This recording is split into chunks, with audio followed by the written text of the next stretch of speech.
नमस्कार, स्वागत है आपका टेक्निकल बागवानी में हमारे यूट्यूब चैनल में। ये मेरा पहला वीडियो है। मेरा नाम दिशांत है।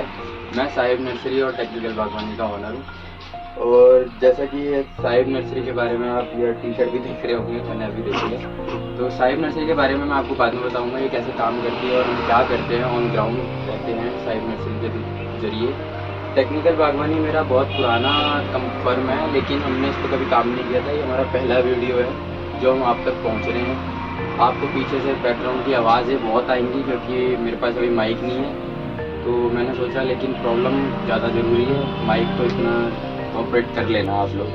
तो जैसा कि आपने हेडलाइन में देखा है कि हेडलाइन में प्रॉब्लम ये है कि पौधा क्यों सूखता है। ये सबसे पहली और सबसे मेजर प्रॉब्लम है और हर घर की प्रॉब्लम है।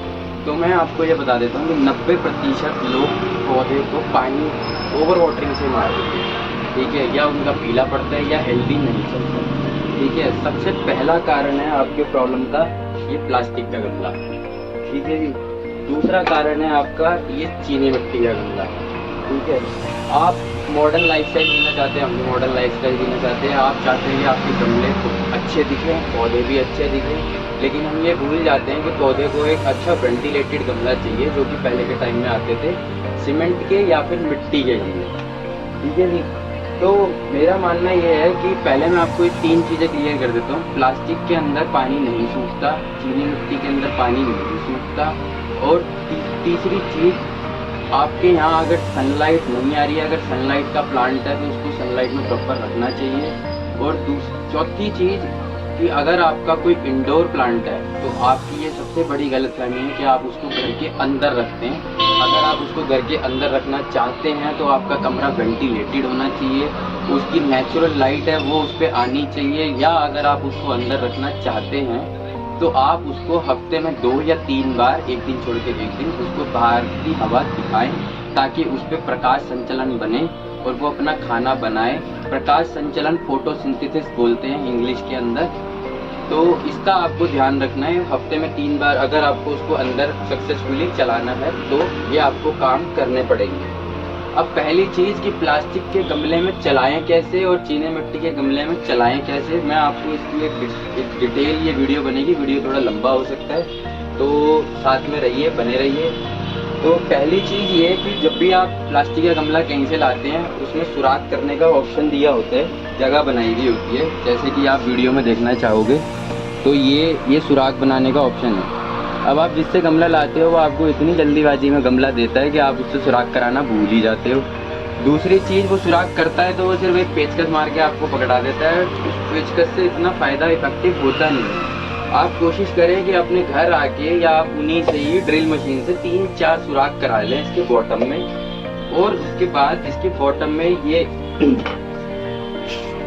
ये बड़ी आम चीज़ है, थर्मोकोल है ये, और इसको मेरे को पेटेंट करा लेना चाहिए। ये मेरा ही एक्सपेरिमेंट है, ये कोई और डालेगा भी नहीं और किसी के आपने वीडियो में देखा भी नहीं होगा।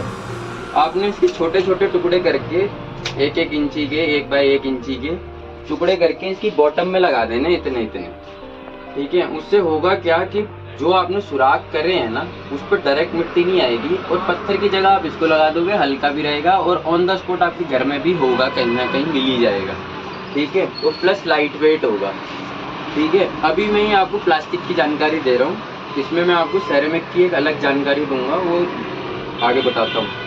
ये आपने पूरे में ऐसे इसको तोड़ तोड़ के ऐसे इसके अंदर ऐसे तोड़ तोड़ के लगा देना है।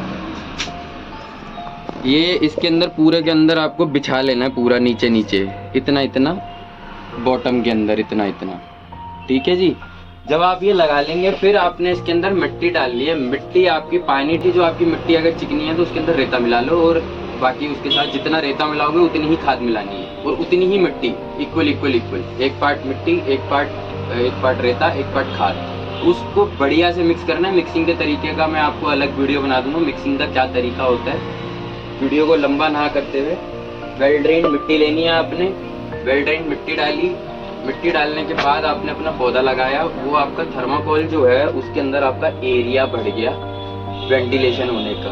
अब जो भी आप मिट्टी डालोगे वो यहाँ तक तो थर्माकोल है, और उसके बाद जब मिट्टी आएगी वो यहाँ तक आएगी, ठीक है जी। तो इतना बड़ा एरिया नीचे का गमले का वो सारा का सारा एयर वेंटिलेशन से बन गया है, ठीक है जी।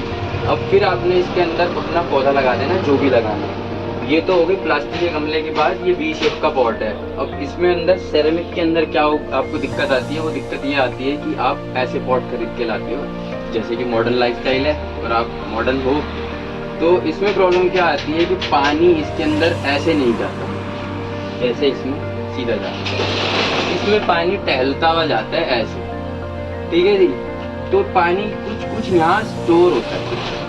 तो जब भी आप अपना पौधा लगाते हो तो इसके अंदर तो एक्स्ट्रा सुराख कर नहीं सकते, क्योंकि पीछे से ही इसके अंदर एक ही सुराख आता है। तो इसके अंदर भी आपने नीचे बॉटम में थर्माकोल लगानी है, 1x1 की या छोटी थर्माकोल लगानी है। उसके बाद आपने अपना पौधा फिट करना है, और जब आप पौधा फिट करेंगे तो यहाँ पर इतना हिस्सा पौधा का आएगा, ठीक है। मान लीजिए ये पौधा है, ये पौधा हमने लगा दिया। जब ये पौधा लगाएंगे तो इसके आसपास की जगह खाली है, तो इसके आसपास की जगह पे एक टुकड़ा यहाँ लगा दो, एक टुकड़ा यहाँ लगा दो, एक टुकड़ा यहाँ लगा दो, 4 टुकड़े इसके पौधे के बराबर में भी लगा दो। फिर मिट्टी डालो। उसके बाद इसको फाइनल तैयार करना है यहाँ तक, इसके किनारे तक, यहाँ तक पूरा नहीं भरना, ऊपर तक यहाँ तक करना है, क्योंकि मुंह छोटा हो जाता है इन गमलों का। तो आपको सिर्फ मिट्टी यहाँ तक फाइनल करनी है यहाँ। इस बात का मैंने आपको बता दिया, प्लास्टिक का मैंने आपको बता दिया, सीमेंट का मोटा मोटा आपको बता देता हूँ, वैसे पता ही होगा आप लोगों को, आप इससे ज़्यादा तजुर्बे वाले हैं, जितने भी वीडियो देखते हैं। सीमेंट और मिट्टी में क्या होता है, जब भी हम इसमें पानी डालते हैं ना तो ये सोखता है, समझना है। तो इसमें कारण है आपका पानी सूख जाता है जल्दी, आपकी मिट्टी वेल्ड्रिक्स जल्दी सूख जाती है, और जब आप नेक्स्ट डे पानी डालते हैं तो तब भी डालते हैं। अब मानिए ये है कि आपने इसका सोल्यूशन तो कर दिया, बैकग्राउंड नॉइज को इग्नोर करना, मेरे पास माइक नहीं है परिवार में। तो कहने का मतलब ये है कि आपने अब ये नीचे वेंटिलेशन का तो जुगाड़ कर दिया, इसको सूखने का जुगाड़ क्या करेंगे। सूखने का जुगाड़ अभी थोड़ी देर पहले मैंने आपको बताया था। तो मिट्टी आपकी वेल ड्रेन होनी चाहिए, पहली चीज़। दूसरी चीज़ ये कि जब भी आप नेक्स्ट डे इसमें पानी डालते हैं, आज आपने पानी डाला, आज पौधा लगाया, जब भी आप इसमें नेक्स्ट डे पानी डालते हैं तो जो भी मिट्टी है उसको आप ऐसे खुरच के देखें, एक दो पोरे नीचे तक उसको खुरच के देखें। बिगिनर्स के लिए बता रहा हूँ, जब भी कोई नया पौधा लगाते हैं, चाहे बिगिनर हो चाहे एक्सपीरियंस प्लांट गार्डनर हो, 1-2 इंची खुरच के देखें, ठीक है। नीचे तक मिट्टी सूखी है तो पानी डालें, नहीं तो मत डालें। प्लास्टिक और सेरेमिक पॉट की ये जानकारी है। और जो पौधा धूप का है तो उसे पर्याप्त धूप 4-5 घंटे की चाहिए, ठीक है। और जो पौधा छांव का है उसे नेचुरल लाइट चाहिए, सनलाइट नहीं चाहिए। अगर उसे विंटर की धूप मिलती है, विंटर की सनलाइट मिलती है, सर्दियों की धूप मिलती है छांव वाले पौधे को, तो उसमें कोई दिक्कत नहीं है, पौधा कोई नाराज़गी नहीं जताएगा आपसे। लेकिन गर्मियों में उसको आपको छांव में ही रखना पड़ेगा। और प्रॉपर इंडोर कुदरत ने कोई पौधा नहीं बनाया। जब पौधों का निर्माण हुआ था तब हमारे कंक्रीट के मकान थे ही, ठीक है जी।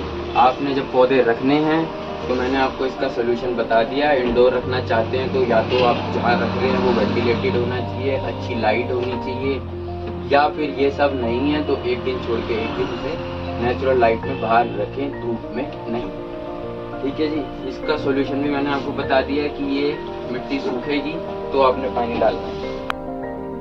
एक और चीज़ का आपको ख्याल करना है, वो चीज़ ये है, मैं आपको दिखाता हूँ एक बार बाहर चल के।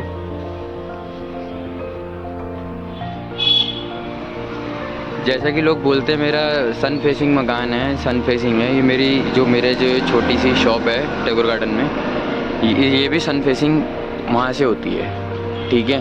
और सूरज चलता है ऐसे करके और इधर डूबता है, ठीक है जी। अब सनराइज़ हो रहा है वहाँ से, यहाँ पर आ गया पेड़, यानी कि 8 बजे से लेके 10 बजे तक की धूप ये पेड़ खा गया, और ये वाला पेड़ खा गया, ये जो बिल्कुल दुकान के ऊपर है, एक वो सामने वाला पेड़ खा गया। 10 बजे के बाद धूप आने लगती है वहाँ से, ठीक है जी।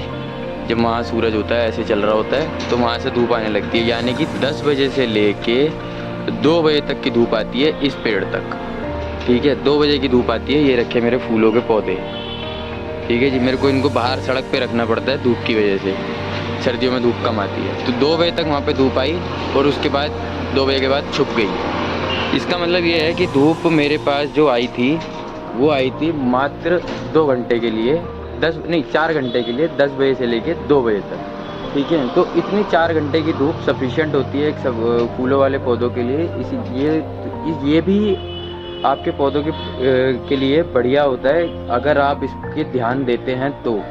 कुछ लोग इस पे ध्यान नहीं देते कि जो मेरी बालकनी में धूप आती है, उन्होंने बालकनी के किसी एक कोने में पौधा रख दिया। अब वहाँ पर ये ऐसे मूविंग धूप है, अब वहाँ पर कितनी देर के लिए धूप आ रही है जिस कोने पे आपने रखा है, वो जानना ज़्यादा इम्पोर्टेंट है। बैकग्राउंड नॉइज़ को इग्नोर कीजिएगा।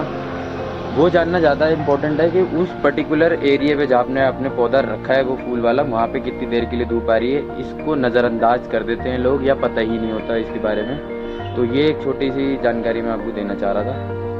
दी गई जानकारी आपको समझ आई होगी, और जो भी आपको लगता है कि मैंने कुछ गलत बताया या आपको लगता है कि मुझे और कुछ बताना चाहिए था, तो वो आप कमेंट बॉक्स में मेरे को बता सकते हैं। या आप कुछ और जानकारी जानना चाहते हैं मेरे द्वारा, तो आप वो भी मेरे को कमेंट बॉक्स में बता सकते हैं। मेरे पास कमेंट्स आएंगे तो मैं उसके ऊपर दोबारा वीडियो बनाने की पूरी कोशिश करूँगा। और मैं चाहता हूँ कि आप कुछ कमेंट करके मुझसे पूछें तो मैं आपको उसकी जानकारी दूँ।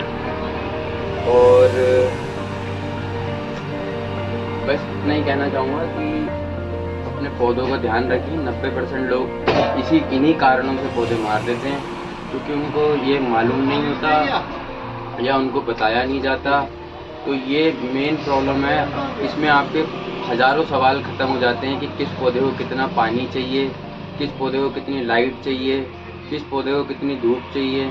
ये सब मैंने आपको एक ही वीडियो के अंदर एक ही बार में सॉल्यूशन दे दिया। आशा करता हूँ कि आपको समझ आया होगा, और मैं भी ये कोशिश करूँगा कि आपको प्रति एक वीडियो के अंदर आपको सारी की सारी समस्याओं का समाधान करके जाऊँ आगे के लिए। तो जुड़े रहिए टेक्निकल बागवानी के साथ। धन्यवाद।